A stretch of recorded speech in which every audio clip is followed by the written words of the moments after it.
আমার সৎ মা লোকটার কাছে বেচা দিচ্ছে। আমি তোমার টাকা দিয়া কিনে আনছি। আমি যদি চাই তাহলে তোমার এই ব্যবসার জন্য মার্কেটে ছেড়ে দিতে পারতাম, কিন্তু সেটা আমি না কইরা আমি তোমার বিয়া করতে চাইছি। একটা কথা কান পাইতে শুনে রাখো, আমি চাই তুমি আমার কলজা বইরা সুখ দিবা। তুমি আমার যত সুখ দিবা তুমিও সুখী হইবা। আমার আপনি বিয়া করবেন এই স্বপ্ন আপনি এখনো দেখেন? আমি আপনার সুখ দিব?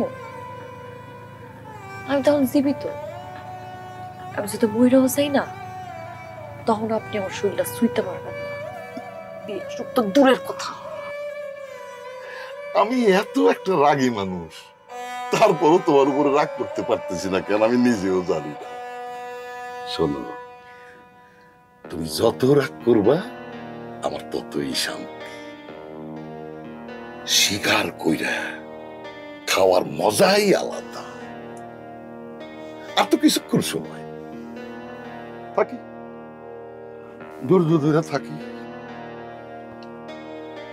হ্যালো হ্যালো, শালার নেট। হ্যাঁ হ্যাঁ, আছে সব ঠিক আছে। হ্যাঁ, আরে বেশিক্ষণ লাগবো না।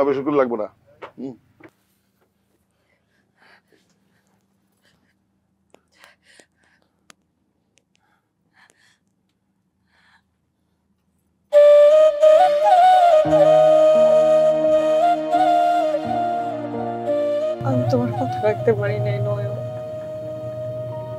আমার সৎ মা লোকটার কাছে বেচা দিচ্ছে। আমি তোমার একটা বার জানাইতে পারি নাই। আমার ফোন টোন সব কাইরা নিয়ে গেছে ওরা।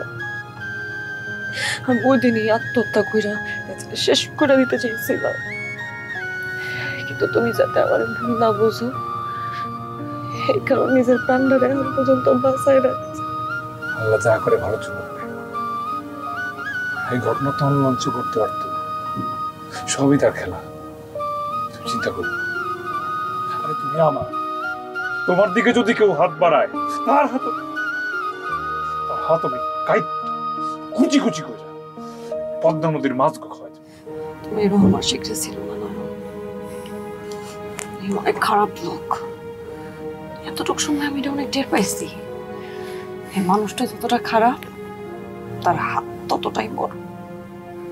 সে যদি জানতে পারে তোমার আর আমার কথা, হ্যাঁ আমগো দুইটারে মাইরা ফেলাইতে দুইবার চিন্তা করবো না। নয়ন, আমি জানি না আমার ভাগ্যে কি আছে, কি হইব, আমি কিছু বুঝতেছি না। কিন্তু এই লঞ্চ ঘাটে পৌঁছানোর আগে যদি তুমি আমার এখান থেকে মুক্তি করতে না পারো, আমি কিন্তু সূর্য ওঠার আগে নিজেরা শেষ করে ফেলাবো। তুমি আমার, শুধু আমার। আল্লাহ তাআলা তোমার আমার জন্য বানাইছে। এরকম কথা আর কোনদিন মুখে আনবা না। সূর্য ওঠার আগে যদি বাঁচি দুজন একসাথে বাঁচবো, মরলেও দুজন একসাথে মরবো। তোমার কথা দিলাম, যে করি হোক তোমার মেয়ে থেকে মুক্ত করো।